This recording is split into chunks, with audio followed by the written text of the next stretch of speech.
afternoon, everyone. Welcome to our session on tracking multiple career pathways of doctoral candidates. My name is Luke Georgiou from the University of Manchester, and also I chair the steering committee of the European University Association Council for Doctoral Education. We have an excellent panel for you this afternoon. The names are here, but I will introduce the panelists individually before they speak. We'll be getting some presentations for roughly the first half of the session, and then we'll move to open discussion and questions, and I hope interaction from those of you who are watching. So let me take us very quickly into the topic that we have. I'm sure everyone who's here will also already be interested in the careers of early stage researchers. The development of those careers is a really important aspect of doctoral education. And I think we all know that the range and the complexity of the career pathways is growing. Long ago, the great majority were targeted towards purely academic and research careers. Now we have a wider range of research destinations and a wider range of career destinations more generally. And along the way, often some difficult and complex steps. There are many types of stakeholder who need to know about career pathways. Just a few examples: the candidates themselves, of course, need to understand their options before they choose to do a doctorate and while they're doing it. We in universities need to understand the needs of future careers so that we can offer a better and better tuned doctoral education. Those who sponsor doctoral education are able to see where their support is going, the straightforwardly better accountability, but also better policies. And also employers can better appreciate the offer that doctoral education makes for their needs.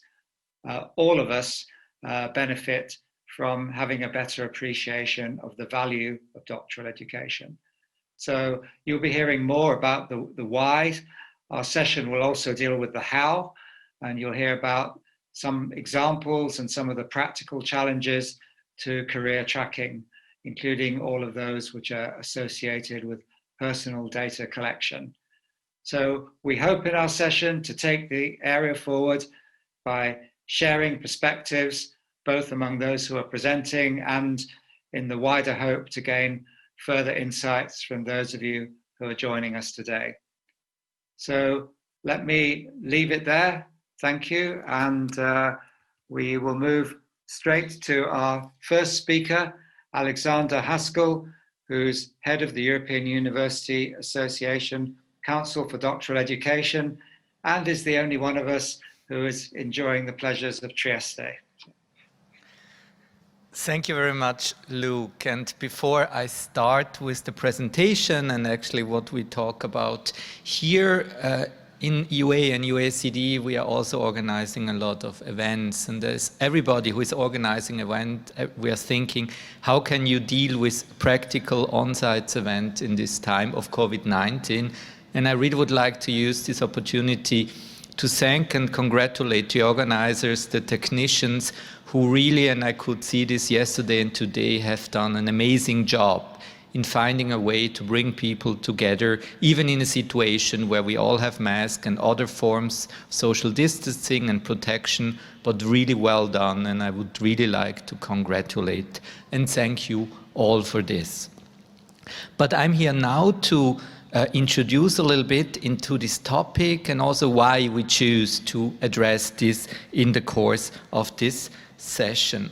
First of all, where I'm coming from, Luke, our chair, already introduced. CDE is a membership service of the European University Association. We are the largest European network of doctoral education. We bring together academic leaders, professionals from now more than 264 universities. We work on policies, promoting collaboration, monitoring, trend and current challenges in this area, addressing doctorates but also postdoctoral researchers, and as I said, organizing regularly events addressing fundamental and emerging topics of doctoral education.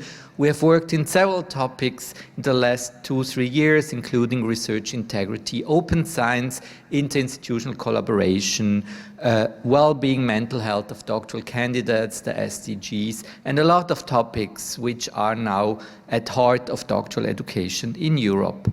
And one topic which is discussed a lot in the last years actually is the question about what do doctoral graduates do when they have the doctorate, when they have the title. And in preparing this presentation, I just went through some couple of European newsletter journals, outlets, and was looking how did they address this? And what we can see, and all of you know, there is a lot of article about, oh, do we have too many doctoral graduates, too many people doing it or not?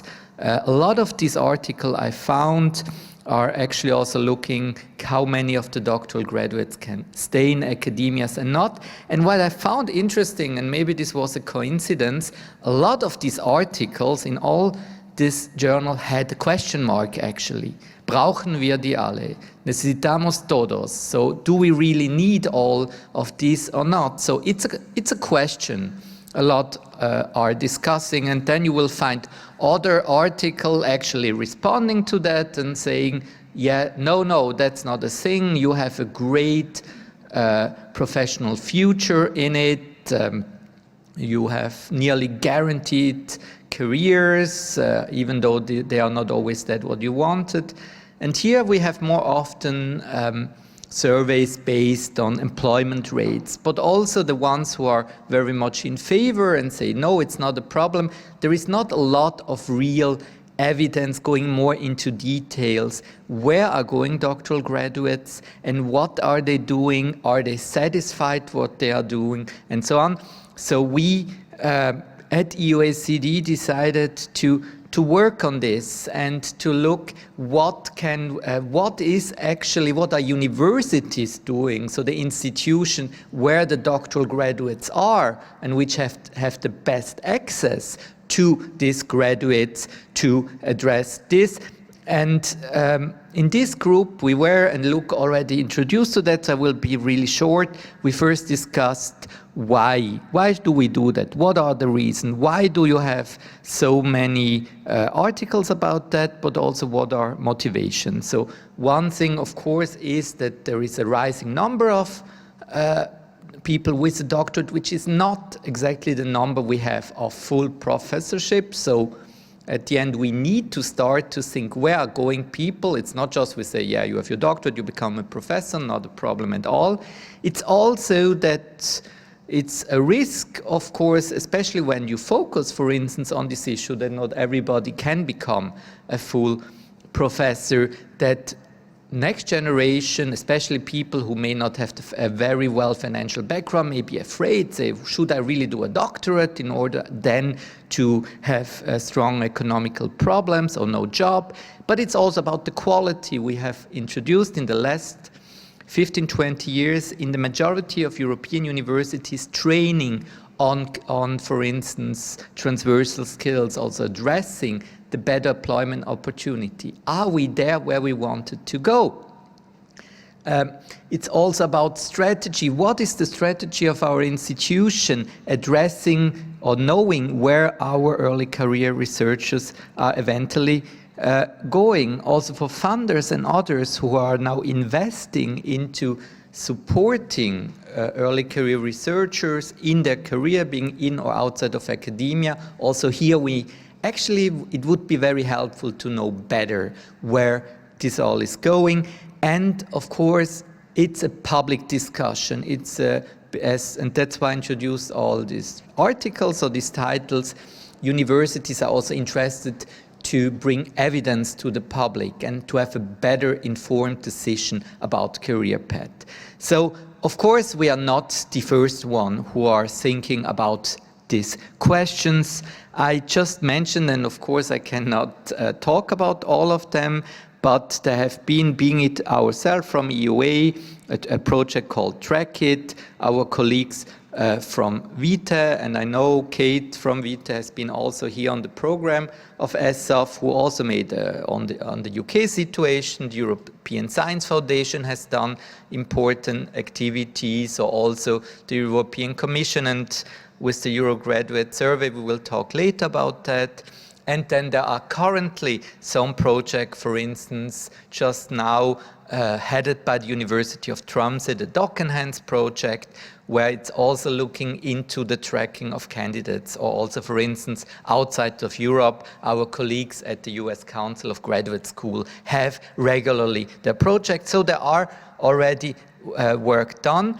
But what we really wanted to do in CDE, and after Claudine, the chair of this thematic peer group, will talk about the results of this group, is to bring more of 1 dozen European countries, universities together, and really talk, what can we do as an institution, what information can we gather, and also to reflect not only why we do career tracking, but also to think about the risks and the problem and the challenges related to this. For instance, one point, of course, and we cannot mention it enough, the doctorate, it's early career researchers, and the main product is on one hand the career of the early career researcher, and on the other hand the research itself, and we shouldn't look always into these both aspects. So these were questions we discussed there. And in this group, it was just with Claudine, who will be the next speaker after me. We gathered several times, first time in Geneva, second time in Brescia in Italy, not very far from here, and the third meeting was at the Warsaw School of Economy. And if you look in this photo, you will see Irina as a speaker from Eurodoc, who we also invited and who will talk later on this panel. And very soon, I can promise that in the next 1-2 months we will publish a report of all what we have worked, and we are very happy to share it with all of you. So before I end with my very short introduction, I said we are working on on-site event, and we are now organizing in the CDE a thematic workshop for our members in Portugal at the University of Minho about the question of artificial intelligence and the digital world in doctoral education, which of course has also this career aspect. So what are actually the skills and the knowledge and experience needed or can support doctoral schools and doctoral candidates? And then, and I really hope that it will work, we will be all together. We have once a year our annual meeting where we invite everybody who is interested, not only our members, and this time it will be next June in Finland. And I tried to pronounce it by the Lappeenranta, Lahti University of Technology and University of Helsinki. And you are, of course, all invited to be there. The topic will be determined soon. If you have any questions, if you are interested in the report or more information about CDE, please go on our website, or please just write me a short email, and I'm very happy to respond to your request. And with that, I'm looking forward to the next speaker. Thank you very much. Thank you very much, Alexander.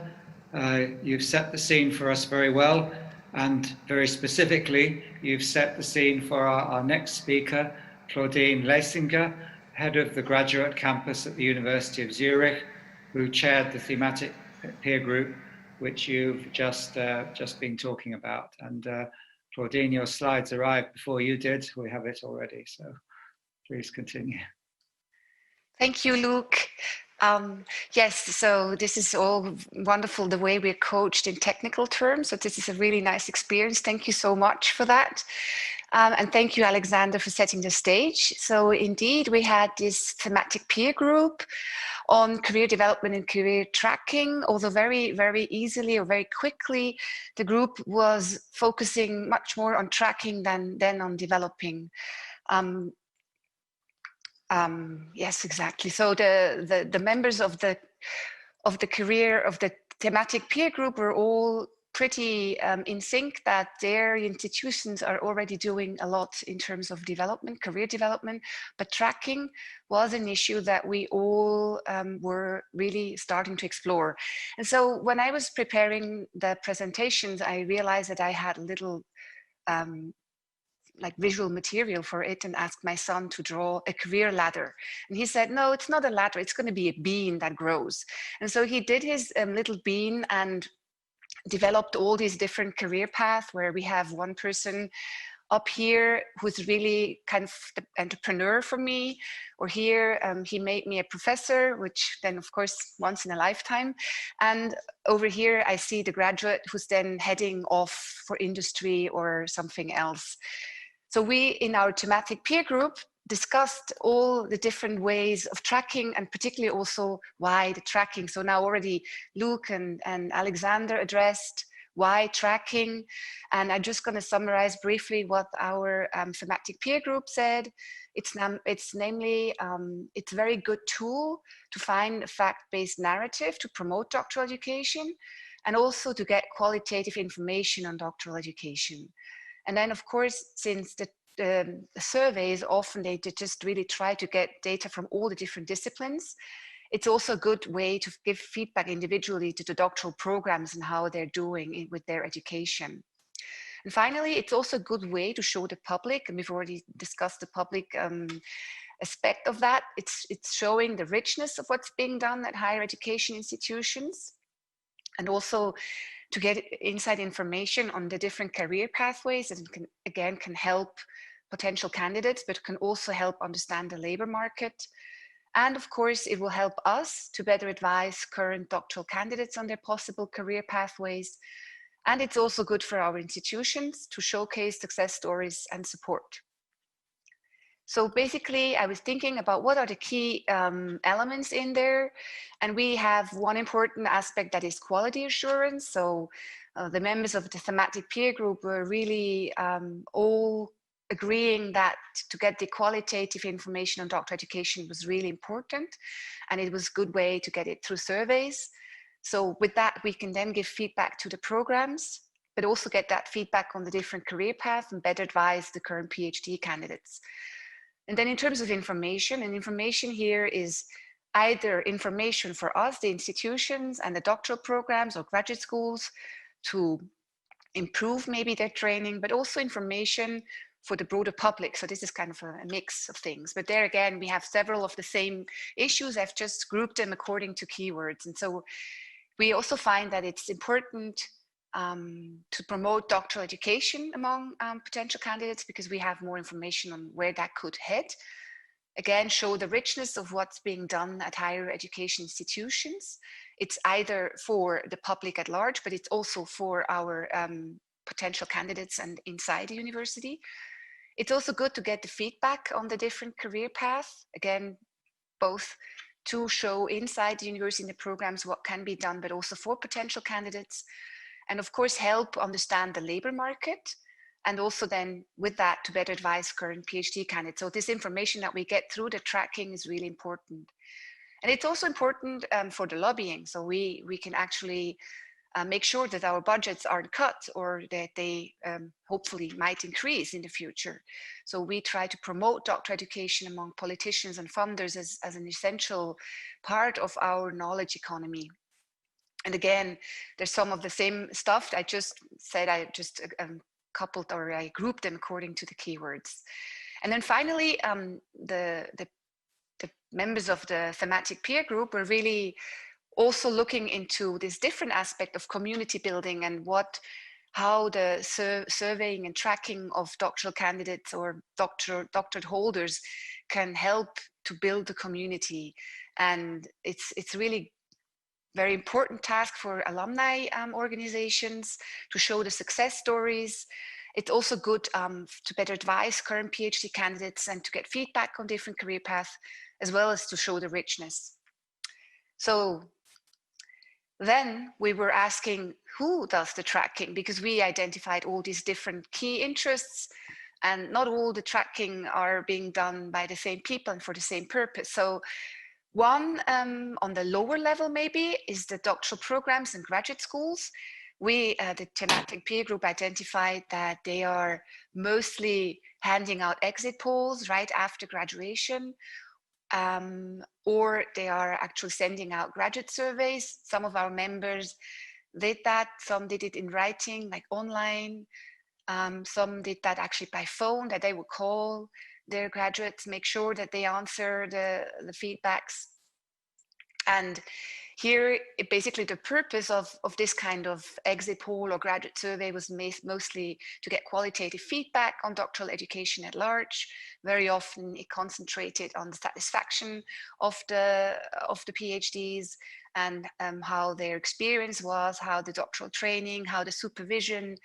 And actually this is a very, it's a good tool, although we have identified also that by focusing on doctoral programs or graduate school, it's being done at a lower level and not very often on institution level. Some of them did do that. And what happens often is that the response rate was quite low, even though that is an issue with many of the different kinds of tracking we looked at. And so this is why some of the institutions that were in the thematic peer group really did a lot of work in getting the graduates to actually fill out the survey or fill out the exit poll. So some of the incentives were, for exit polls, for example, was a gift, and graduate surveys, they really did do a lot of phone calls.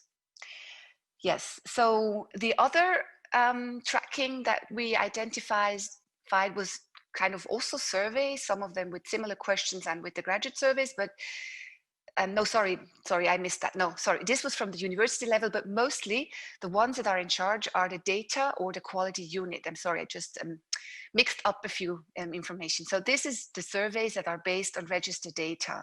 And we had at least 2 of our members from the thematic peer group that addressed tracking in this way. So basically, when graduates would enroll at the institution, their enrollment data was linked with the social security number.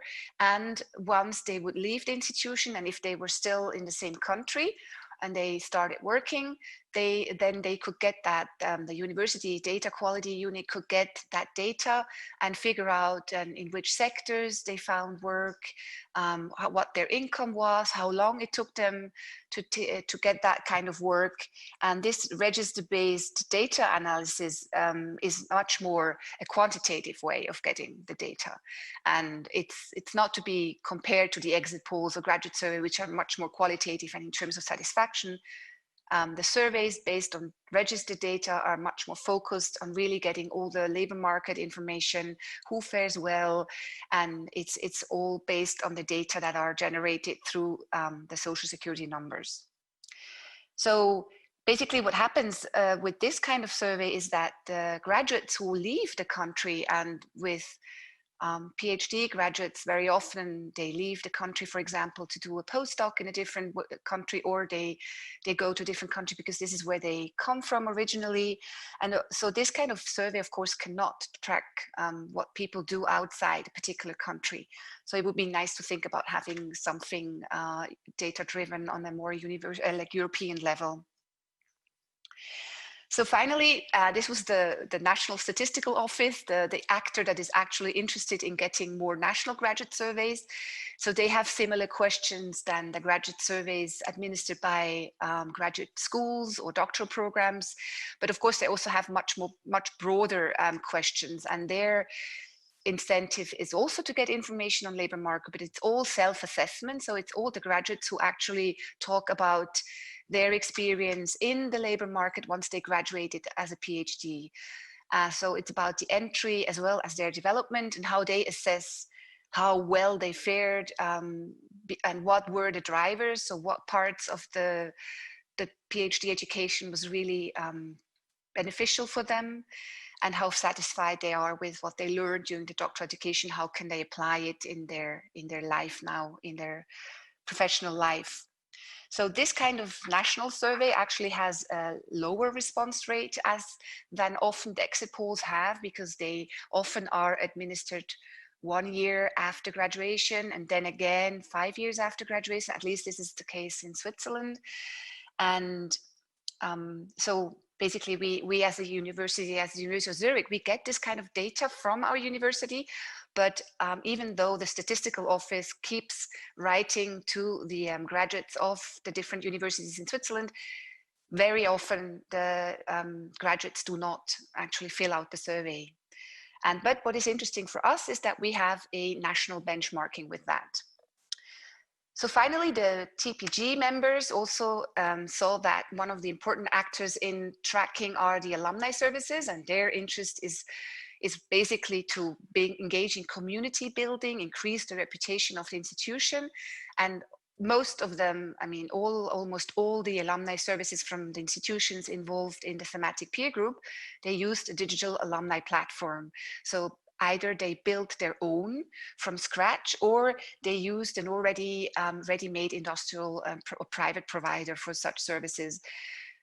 Some of the private providers actually have agreements with LinkedIn, so that there's a synchronization of whatever you add to LinkedIn, and once you enroll in your alumni service, it syncs the information directly, which is very handy, because as we all know, we do not like to have to update our information on 4 different platforms.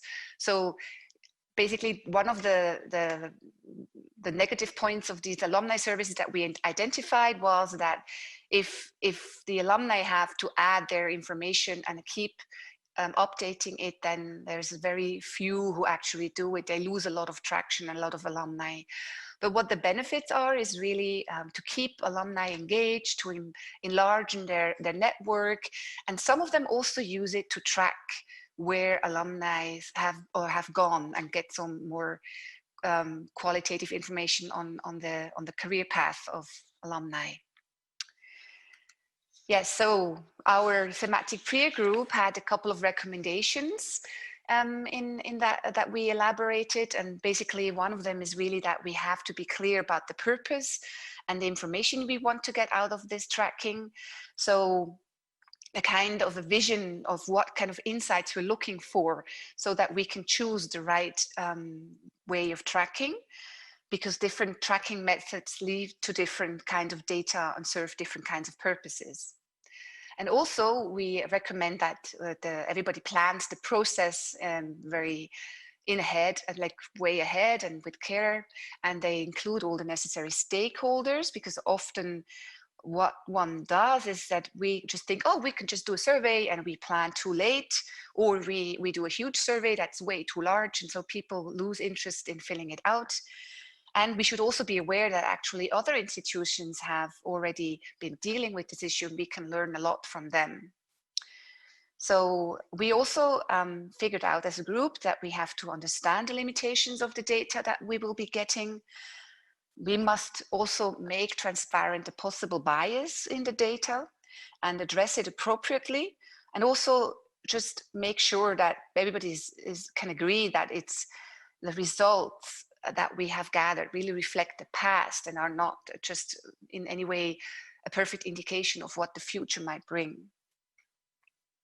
So of course, then it's important to contextualize and communicate the results. And we get lots of insights about doctoral training, and we can inform future doctoral candidates and employers. But it's important that we also think of this tracking and the results, the communication of the results for the distribution of funds. As I said, we're all trying to at least keep the budget or get more, and also keep telling when we communicate the results, that it cannot predict what the future will bring when we have these kind of outcomes that we talk about from the past. And also some unintended consequences that we thought might be that people actually, like one of them was really very particular to the register-based database. Sometimes they cannot correctly display the very singularities of one discipline, for example, in the law, where many have to do clerkships that are not well paid. So we have to make sure that these kind of biases are communicated properly, so that there are no unintended consequences out of that. And well, learn from other institutions, I had already said. So finally, the conclusions from our group was really that the tracking is very useful to better understand what the professional future of doctoral candidates can be and how to best support them in making the doctorate a successful endeavor. And we also see tracking very much important for institutions to control the quality of doctoral education and adapt and improve their programs. And so with that, I'd like to close my presentation, and I hope that you keep in touch also after this session, and would like to give back to Luke.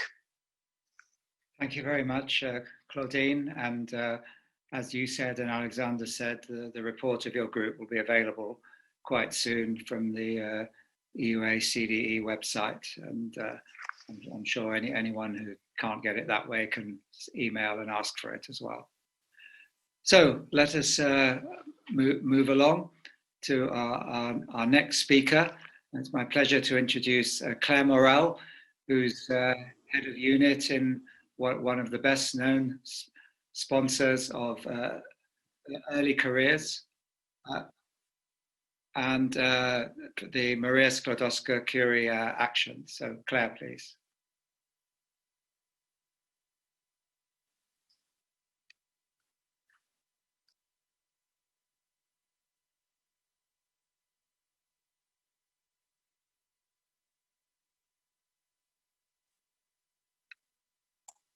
Okay, can you hear me now? Yes, yes. And can you see my slides? I share my slides. Yes.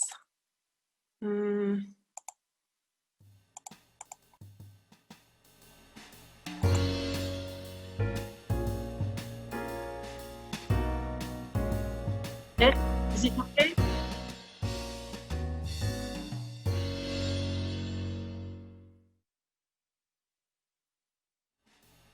Yes, is it okay?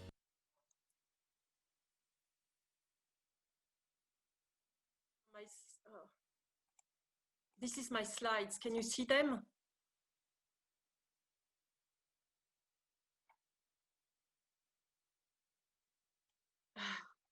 Okay. Stop. You are. Claire, you need the slideshow.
Okay, okay.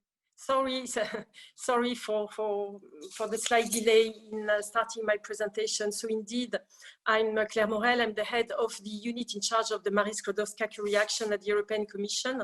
For those of you who do not know what the MSCA, so the Maria Sklodowska-Curie action are, it's the EU program which supports the mobility, training, career development of researchers at all stages of their careers. It covers all domains of research, and it promotes attractive working employment conditions by allowing researchers, as I said, at all stages of their career to benefit from intersectoral, interdisciplinary and international cooperation. We are particularly interested, as you can imagine, in getting feedback from our fellows in order to be sure that the program that we offer are of high quality and that the training which is offered is relevant to the researchers at all stages of their career. See, this is why we do an end of fellowship questionnaire, which is not exactly what you have described in the previous presentation as a career tracking, but it's more a questionnaire to understand whether we are on track, whether the expectations of our fellows are met, and whether the program has a positive impact on the skills, career development, and employability of our researchers.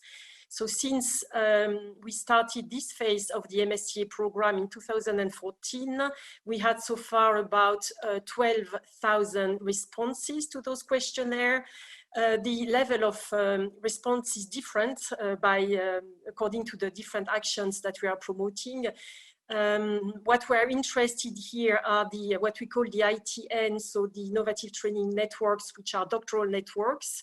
And we have response rate of about 23%, which is not very high, but I understand that it's an average response rate for doctoral candidates. And the vast majority of the graduates, PhD graduates who answer who give us feedback are hosted in universities or public research institutes. So we don't get much feedback from those who are placed in private institutions.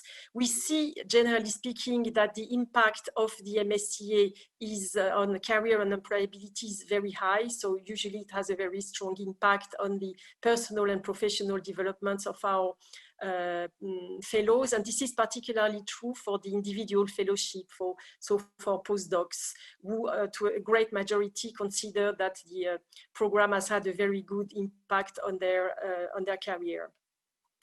When we do the feedback we get as well is that soon after they end their fellowship, more than 90% of the fellows are either in employment or training. And that those who have found a job consider that the fellowship has helped them to a great extent. We also are particularly interested in the quality of the training and whether it's relevant to their new functions. And there as well, we get quite a good feedback, not only on the research knowledge that they have acquired, but about also on the transversal skills, which were mentioned earlier. So the presentation, communication skills, the project management skills, awareness of open access, etc. So that we get good feedback. So generally, we can say that the program is on track, although we know that there are a few areas on which we need to improve, and I'll mention this now. For example, in 2014, in addition to those end of fellowship surveys, we organized a specific survey, comparative study on MSCA researchers and their long-term career development. I'm not going to go into the detail because we don't have much time for this. I just want to say that one of the main recommendations from this study was that we should pay much more attention to the gender gap. There were clear gender issues in access to the program. And this is why, as of 2014, we really worked on increasing the participation of female researchers in the program. We also have regular evaluation of the Horizon 2020 program, which is the framework program under which MSCA is funded. And in the last interim evaluation, the feedback that we saw, again, in terms of career development, were quite positive. In terms of let's say, the chance to have publication belong to the most cited publications as well, there we had quite good performance.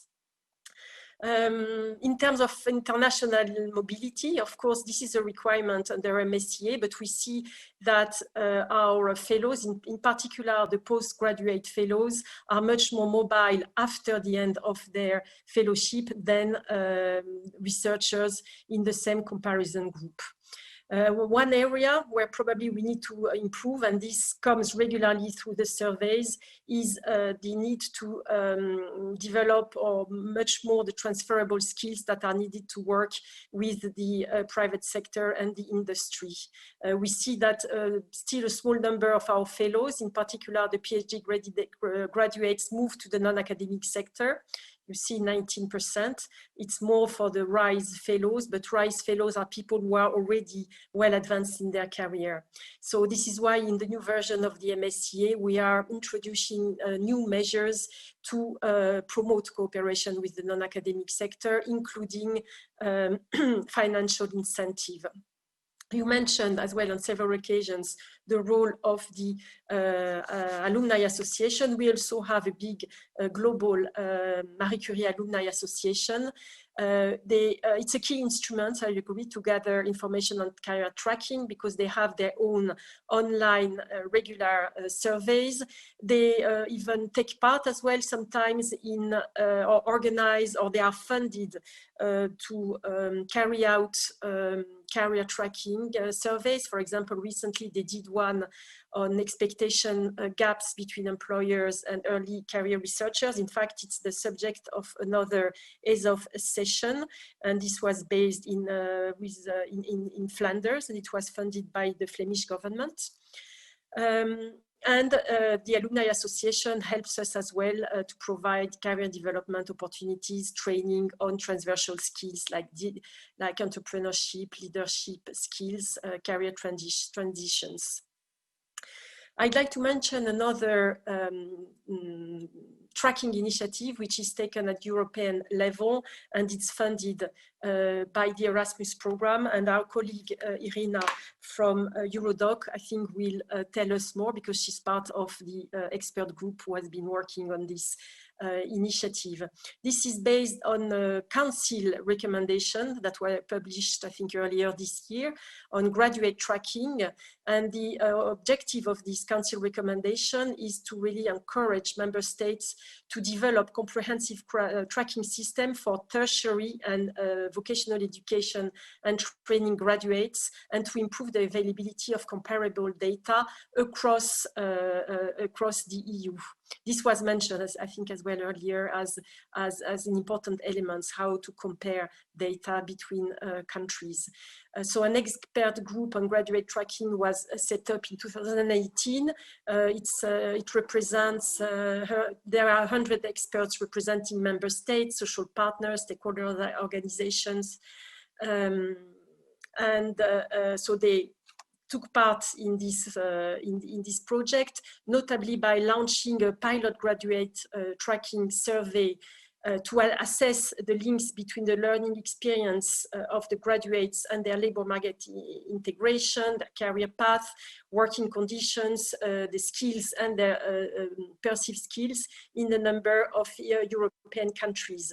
They also launched a mapping study on graduate tracking practices across the member states, and the idea is to provide guidance for policymakers on how best design and implement graduate tracking measures for higher education and VET. In this tracking initiative, the PhD level is not yet included, and I think Irina will tell us more on that issue. Although the council recommendation they cover the doctoral level. The pilot graduate survey that was carried out in the framework of this pilot concentrated only on the lower level higher education, because the differences in addressing those groups are too different. It would have required a much more complex development of questionnaires, different surveys. The PhD candidates are usually much more difficult to reach, and the response rates are lower and higher costs.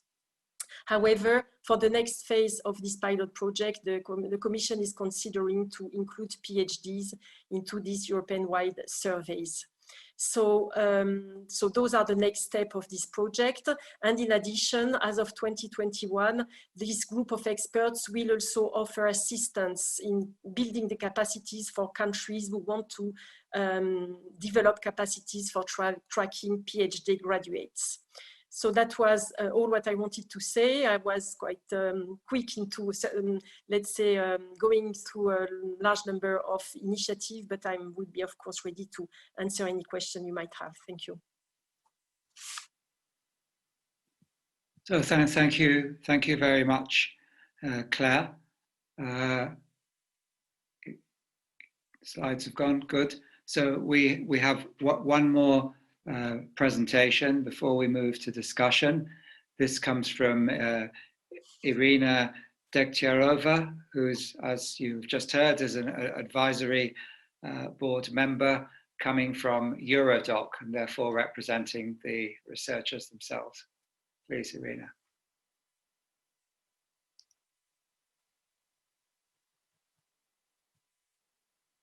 Do you hear me? Oh, that's great. Hello, everyone. I'm Irina Dektyarova. Here I'm representing Eurodoc. Eurodoc is the Council of Doctoral Candidates and Junior Researchers. We are a key stakeholder for European doctoral candidates and postdoctoral researchers. We are non-profit organizations based in Brussels, and we were set up in 2002. So in 2 years, we will celebrate 20 years of our activity and engagement into the development of higher education and science policy. Eurodoc unites 28 national associations of early career researchers, which includes both doctoral candidates in some countries, which is separated from postdoctoral researchers. We have representation of 25 countries. And actually our key activities, key topics are focused on doctoral training, on the quality of doctoral training, on employment and career development. And here we are talking about career tracking, and Eurodoc representatives are in different sessions, and they raised a lot of different issues of these mechanisms. We are focused also on open science, research integrity, mobility, equality, and transferable skills, or transversal skills. It's another word for this issue. So first, I would like to refer to the title of our session.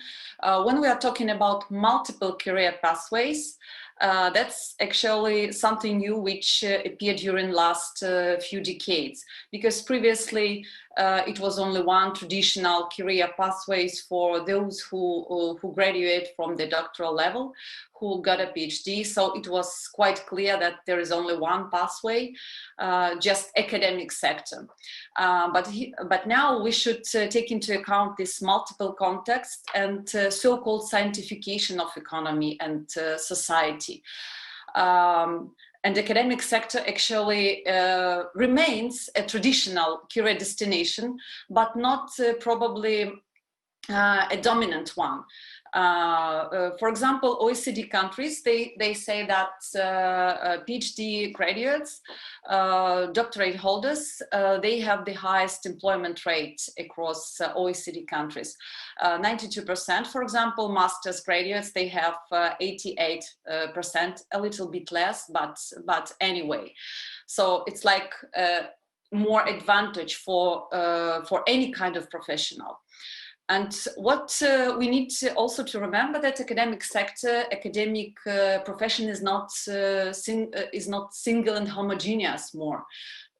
It's increasingly stratified and diversified, and it's proved by the studies, by higher education and science researchers. And non-academic sector becomes more and more significant and even primary destination for doctorate holders. European Science Foundation 3 years ago, they showed the number 40%. But we can see that in different sectors, it may be even up to 70 or 80% employment in non-academic sector.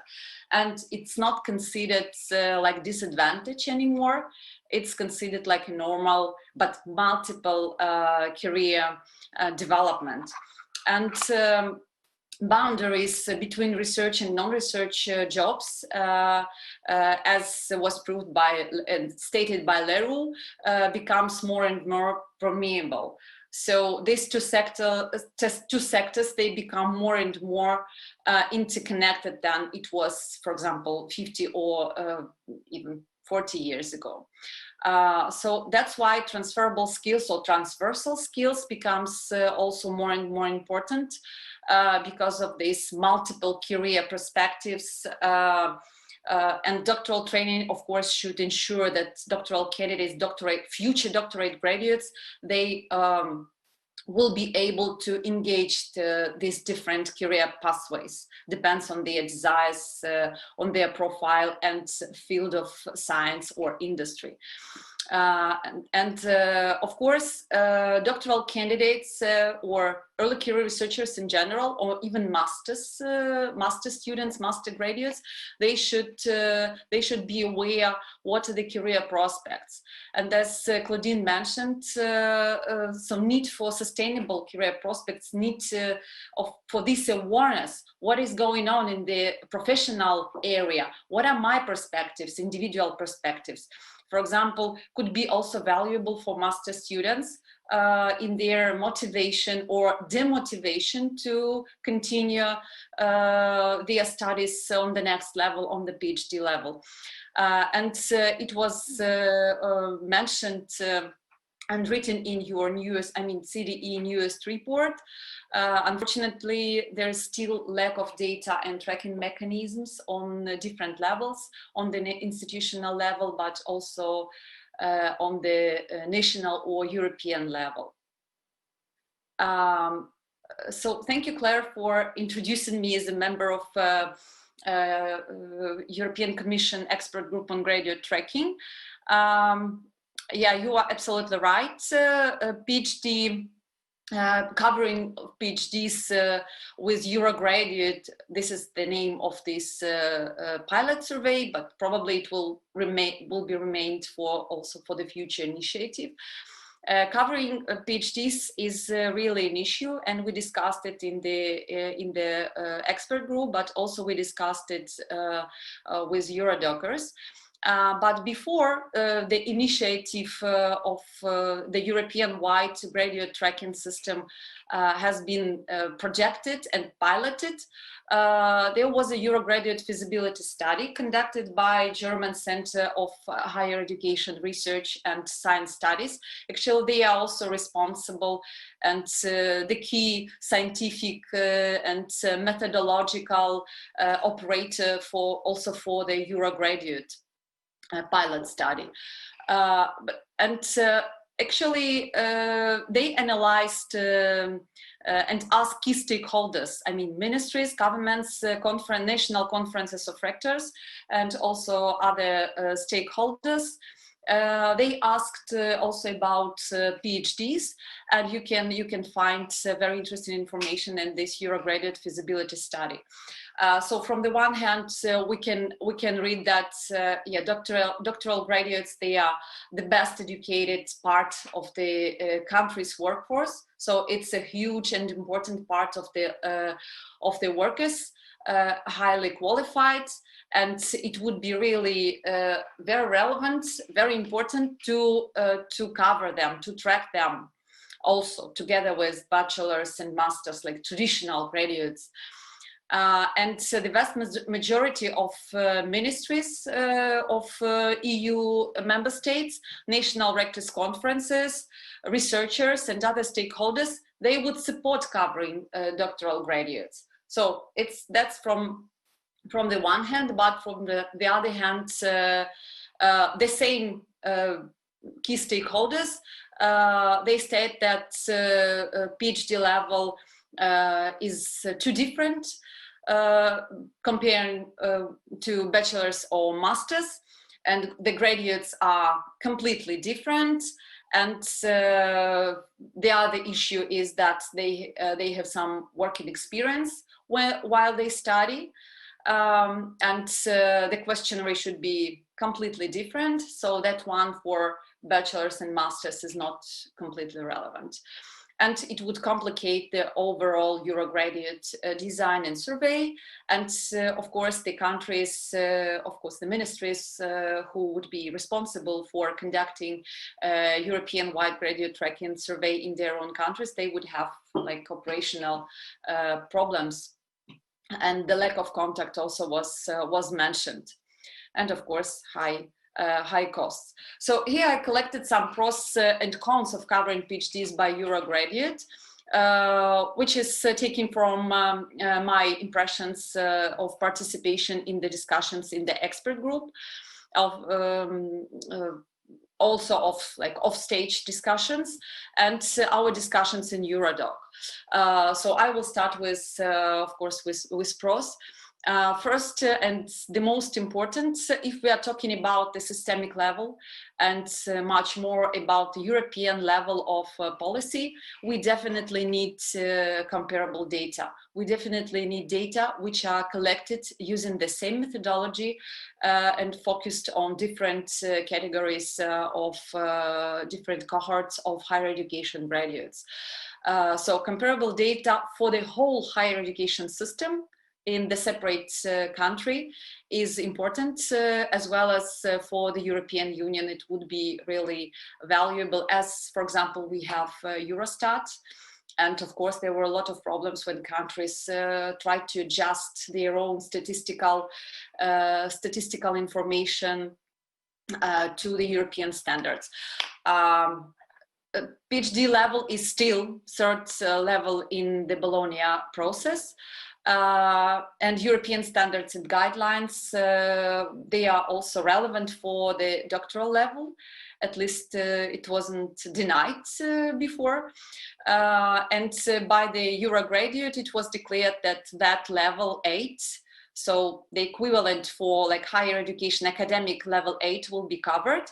So if Eurograduate would not cover academic level 8, it would be even hard to compare that professional doctorates with so-called academic one.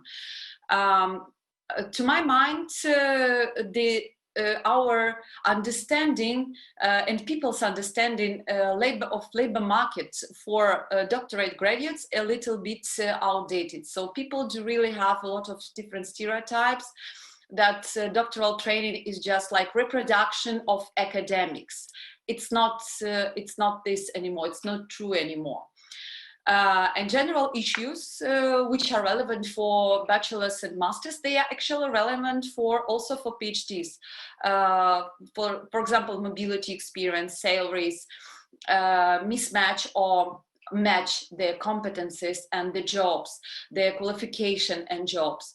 They are completely type of the contract, type of employment, how much time did it take for the graduate to find a job. So to our mind, the questions are, the issues, general issues are the same. And so Eurograduate could be relevant. I looked through all the questions and I find them quite relevant. Probably some additional separate section could be added, which would be dedicated to doctorate graduates only. And fortunately, we have very good practices which exist at this moment. For example, in Ireland, National Graduate Survey, they sent it to all cohorts of graduates, bachelors, masters, and PhDs. And response rate from PhDs is even higher than from bachelors and masters. And it allows to make a lot of different comparative analysis, comparative studies for all groups and for all levels of higher education. And it helps with the policy and with the strategy. So each university has very close contacts with PhDs, also because also because of the future collaboration if this person stays in academia. So it would be also possible to have common projects, and if person works in industry, it's also could be possible to have common initiatives. So contacts with PhDs, also due to the lower numbers comparing with bachelors or masters, contacts with PhDs would not probably be as such a problem as it was stated in Euro graduate feasibility study. And also, if PhDs would be covered with Euro graduate tracking, it doesn't mean that it should eliminate any other kind of studies. I think that other kinds of and types of career studies also conducted by on different levels, on the institutional level, university level, or research institution level, at the national level, or separate study like MSc AA does together with the European Commission. So they are studying a separate cohort of graduates of the dedicated program, and that's great. The more studies we have, the more data for evidence-based policy we can have. But of course, there are some disadvantages. And one of the disadvantage, which is actually advantage for doctoral training, is that the models of doctoral training are quite different, and the programs of doctoral training are very different too. They can last different number of months or number of years, and also the status of PhDs is quite different also across the countries, and Eurograduate feasibility study also stresses on that.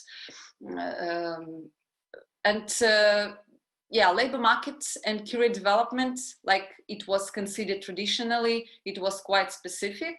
I mean, like academic, but now it's not the only one labor market. But actually, I have a lot of discussions about is academic labor market a part of labor market? I should say yes, that because academic labor market, universities, research institutions, they are also taxpayers. They pay a lot of taxes, and even especially in small settlements, in small cities, sometimes university is one of the biggest taxpayers, is the biggest entrepreneur in the city. It hires the biggest number of employees. So we should remember about this. One of the disadvantage for covering PhDs is their mobility experience, that and doctoral candidates from abroad and their status after the graduation, after acquiring a doctorate degree. Yeah, and probably it would be more complicated to integrate doctoral candidates, doctoral graduates to the Eurograduate study, especially if it would include also vocational education and training. And that's really a challenge for the countries and for the European Commission, I think, for those who will also elaborate the final mode of survey, because too many cohorts always makes some problems in feasibility and operationability of this study. A lot of people actually consider that doctoral graduates should be tracked, should be studied only separately. But external doctorates, which actually we are not referring too much to this category. Personally, I am the external doctorate. Should I be tracked within the university graduate tracking system? Probably I shouldn't, because I didn't pass through the formal doctoral training. Yes, I proved, external doctorates, doctoral candidate, not even candidates, but doctorate holders, those who completed all the requirements for European Qualification Framework Level 8 and passed the necessary exams, if any, wrote the thesis, etc. So the person who did all formal things but didn't pass the training. Covering by Eurograduate wouldn't be, of course, possible for such kind of people because they are not like purely graduates. It's much more, as actually Claire said, it's much more for the future, but not for now. For now, probably the countries are not prepared. So, as it was mentioned in the Council for Doctoral Education thematic peer group report, and Claudine said it, when we are doing graduate tracking, we should determine what expectations are and what insights can be gained. I like this expression very much because we need to remember about two perspectives. About the institutional perspective, and from this perspective, the Council for Doctoral Education is doing really a great work because universities usually really have a lack of such mechanisms. But also there is a systemic perspective. I'm like the systemic person. I like the systemic approach. I mean, the system of higher education and science, national or European perspectives. And from these perspectives, doctoral graduates, of course, should be tracked within European-wide graduate tracking systems. The expert group is currently discussing should it be like optional or normal for the country, or obligatory for the member states. We will see. The report is supposed to be published, I hope, by the end of the year. But I'm pretty sure that for systemic level, if we are talking about graduate tracking from the systemic level and much more from the European level, policy level, it would really be fundamental for understanding, and I like this word from the Council for Doctoral Education report, demystifying of the labor market. Because we have too many stereotypes about employment, about labor market for doctorate holders. And of course, if we cover doctoral candidates with European-wide study, we would understand the dynamics in this, in different sectors, in dynamics of employment, of highly qualified and highly intellectual manpower in different sectors, and it would be really good. And the whole picture of employment of all cohorts of graduates of higher education institutions, it would be really very important, even crucial for the development or adjustment for the future of the national and European education, higher education and research strategy. It's key for research-based policies, for evidence-based policies. Today is the era of data, and we do need this data. If we don't have the data which are taken based on the same methodology, which is done during the same period, it would be very difficult to compare, for example, employment of doctorate graduates and the conditions, the situation on the labor market of doctorate graduates and master's graduates. But I think it would be really important.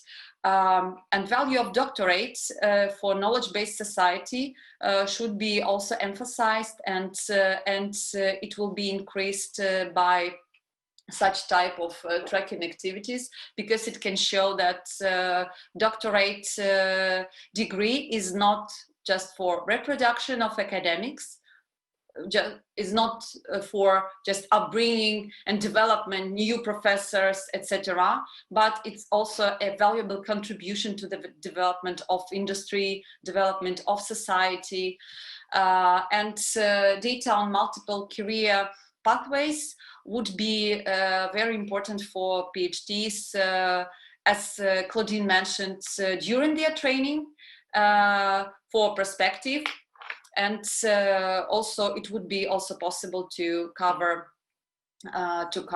postdocs in a separate way. We should also think and remember about postdocs, because they are really in not such a stable way like we could imagine. So thank you very much.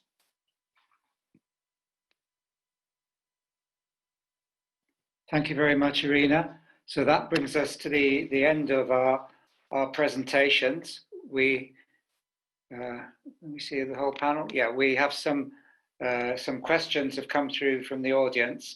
Just before we come to those, I have one which is for all of the panelists really, because it's been puzzling me throughout on this issue.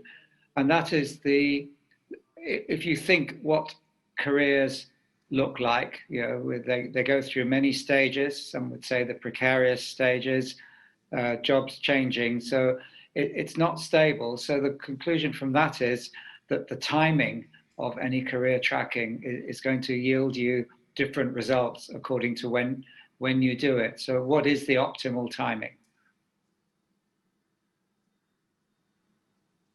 Anyone wish to come in? I would like to give an answer. I guess our group would definitely say that the timing kind of depends what kind of tracking method you choose.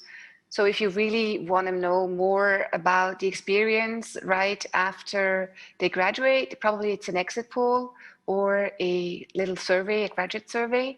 And then again, most of the statistical offices that want to see how do they fare in the labor market, they look at them 1 year after graduation. They start looking at them like that. So I think it kind of depends. The timing really depends on what you're looking for, because of course, if you look on satisfaction, if you ask them 1 year after graduation, it might be a very positive outlook, depending on where you're standing right now. And it might be the way that if you're in the exit poll, maybe you're tired of the whole dissertation and you maybe had problems or issues with someone, and then you are just giving a bad, like, satisfactory response to the survey. But I think it really, these are kind of the aspects that we need to take into the results when we look at the results and the outcomes, that we contextualize the surveys in that sense. So I don't see a particular right timing, but it depends on when we choose to survey, what kind of aim we have with that. Thank you. Any other comments on this one? Yes, just if I can add something, I mean, the response rate are different as well, of course, because we also have surveys 2 years after the fellowship, and in those cases, the response rate are even lower than just after the fellowship. So there as well, I mean, you need to take this into consideration. Okay, I mean, let me bring up a question from the audience here. I don't have a name, but the question is, do the speakers have qualitative feedback from the small group of doctoral candidates and postdocs who do not get a job after all? And what do we know about why their career track is different from others? I don't know if I can. Alexander? Yes. Yeah. Yes. No. Also, maybe also bringing this to the question together, which from you, what we discussed a lot was about the question who answers this question, and we know from higher education, often 20–25% is actually already quite high. So are these people, and everybody who, I don't know, made a review on TripAdvisor, so often you do a review either if you are very unhappy or when you are very happy. So the question is also in general about tracking. When we ask for opinion, do they and the people answer who just feel, yeah, it was fine, it was okay, let's see? Or you will get at the beginning, especially the strong answers, like somebody after a year without finding a job or not. So to answer, we didn't have the direct qualitative answer. However, we need qualitative answers, so tracking with numbers will never, only quantitative is not enough. We need qualitative, we need to talk to people, and we need to look much more into who answers the questions. and who not. And maybe the last answer is in EU8, we did once this doc career survey, which showed actually that very often, if you have a doctorate, it doesn't bring you immediately a better job. But doctoral graduates much faster go, for instance, into managerial positions after 5 years, and suddenly the doctorate is necessary, which also tells us that you need to wait a longer time. The doctorate is for all your life, so the tracking or your satisfaction will be measured on the impact on a much longer time in your life.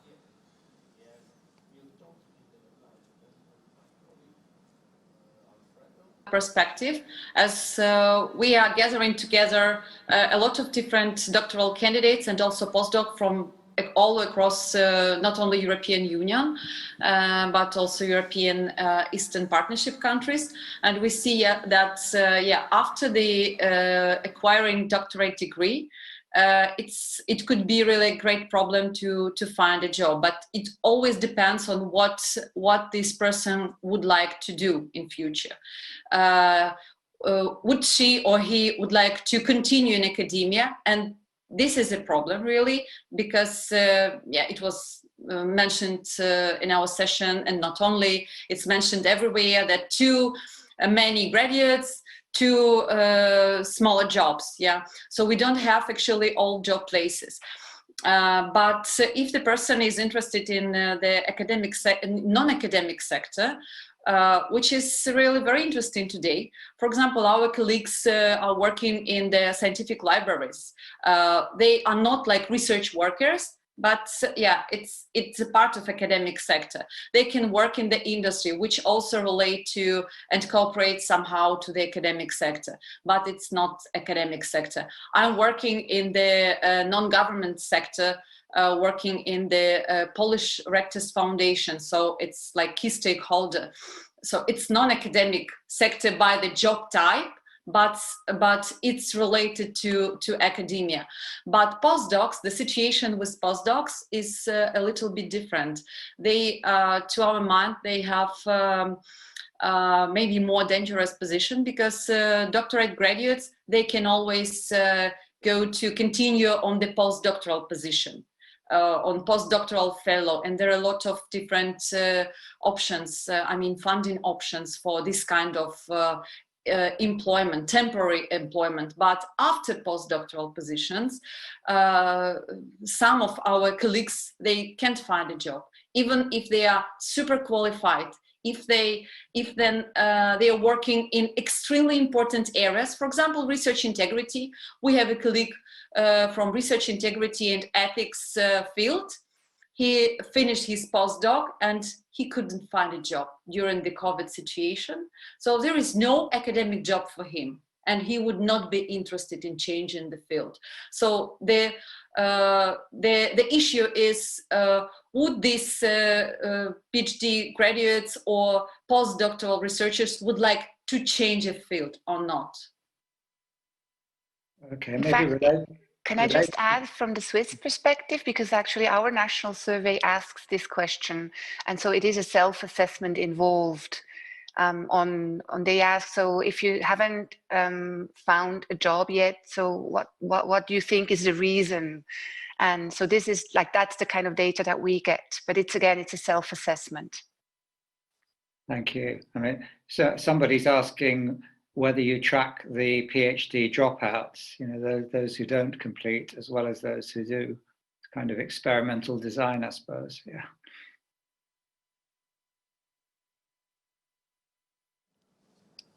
Just very shortly, actually we had made a survey. We also asked about this question, and what we saw, it's relatively on some institutions do, some others don't. It very much depends also on the national institutional level. Some don't, because some it's not so much like in Germany, you don't have a very structured thing, so you just start, maybe not even being registered, and register later. It's also a question when you start to look into dropout. Is somebody after 2 months decide it's not for me, it's the same dropout than somebody after 3 years.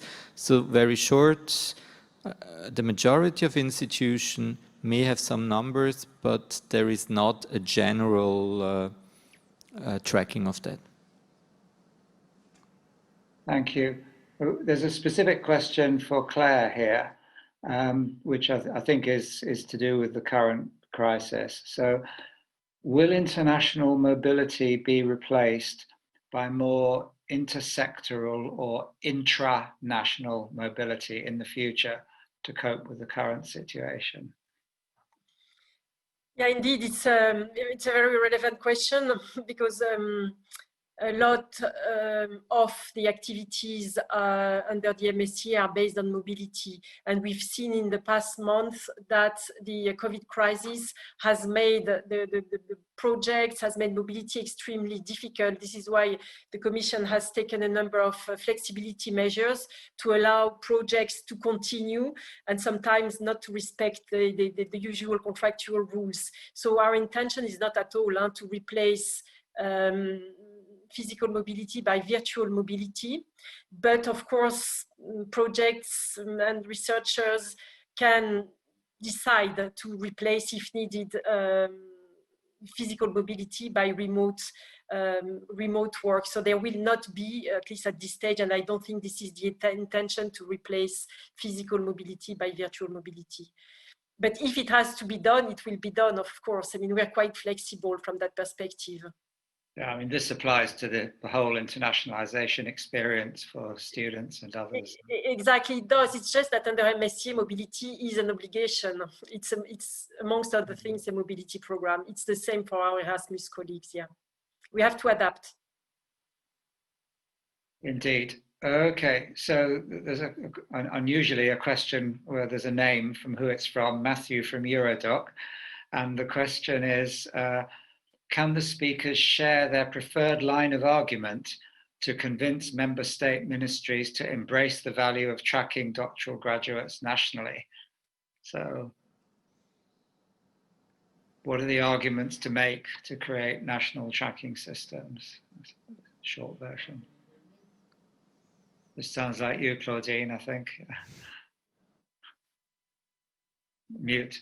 National, or like you said, what I found really interesting from Irina's talk is really to think about this as a mandatory thing for EU member states. I mean, of course, now I'm coming from Switzerland, so we wouldn't be affected by that.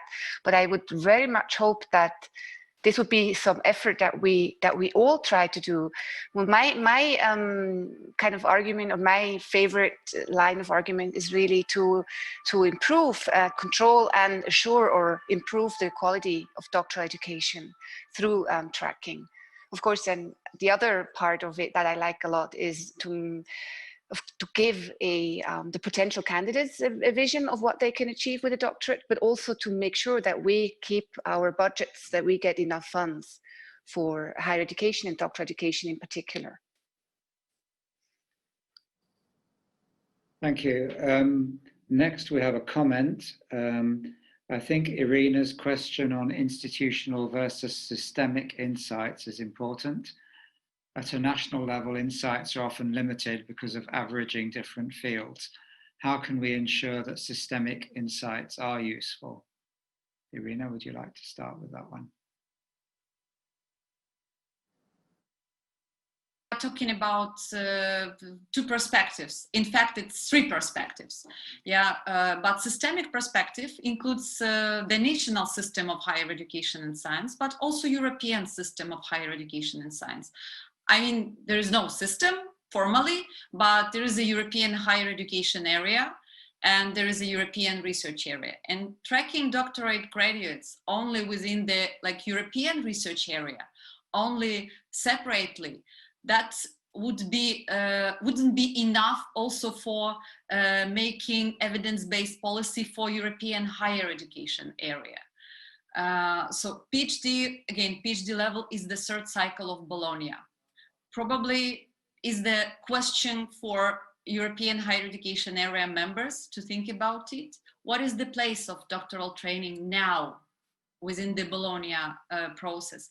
Why it couldn't be tracked within the European higher education area together with all kinds of all cohorts of graduates.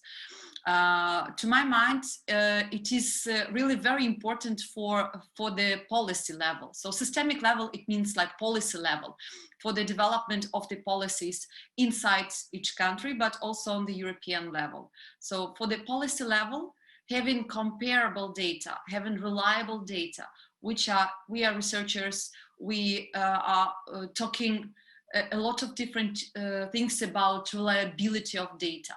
And the data which are collected for different cohorts of graduates using the same methodology would be reliable and would be consistent to all requirements towards data in studies. So it would be very valuable information, first of all, for policymakers and for the ministries and for the governments.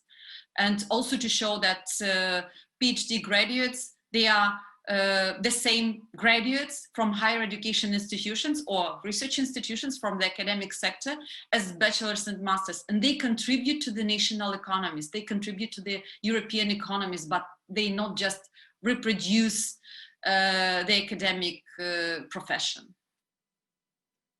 Yeah, indeed, and yeah, some of the most interesting stories come from the people who've had the highest amount of mobility as well.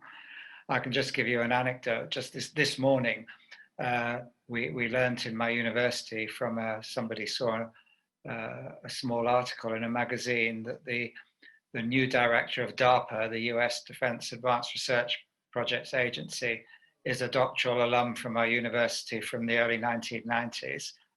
And then we learned that the previous one also was, and we had no idea. Our systems missed this completely. Yeah, so I don't know how useful the information is, but it's certainly interesting information. Yeah. So back to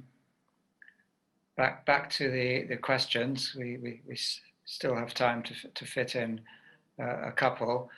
The next one I think is more about equality and diversity.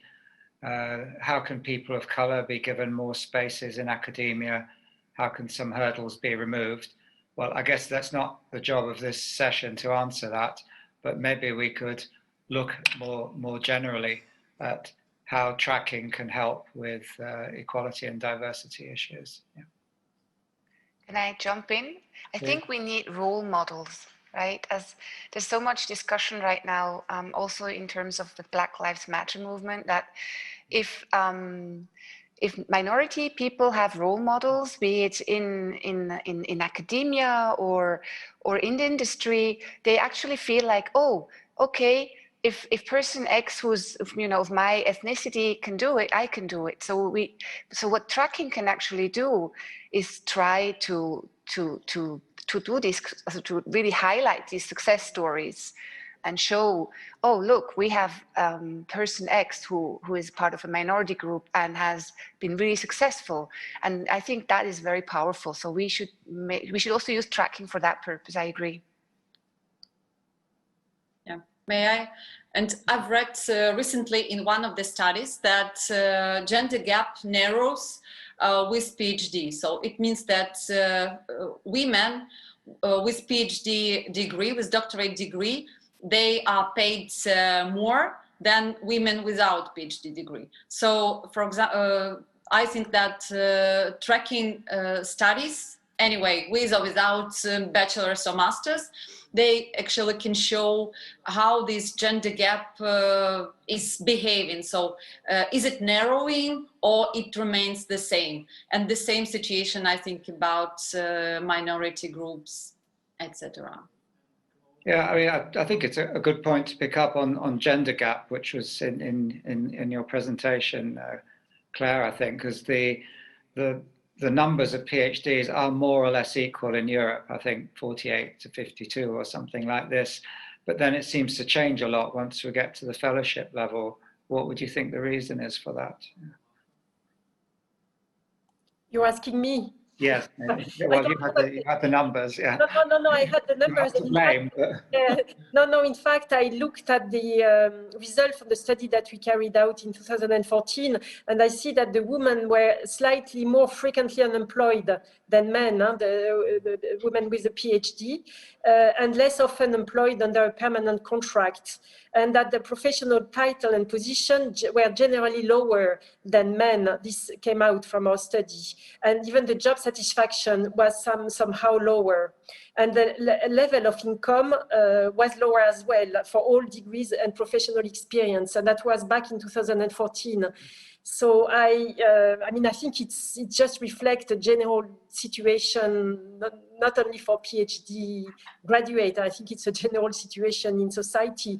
But this was very useful for us because we took a number of very concrete action on within the program to increase a bit dissatisfaction and take measures as well to accommodate, let's say, the situation of women and especially of mothers.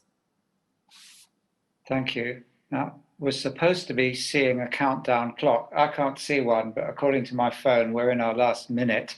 So in case somebody pulls a switch and we lose it, I'd just like to take the opportunity to thank all of our panelists and thank the CDE for organizing this session. And thank you to all the people that we can't see out there, either in the hall or online, for joining us in this discussion. And I'm sure we'd be very happy to continue the debate through email or through the CDE website, which is also open for this kind of activity. So probably it's a good idea to bring the session to a close at this moment before somebody turns the switch off. So thank you, everybody, and good afternoon to you. Bye-bye.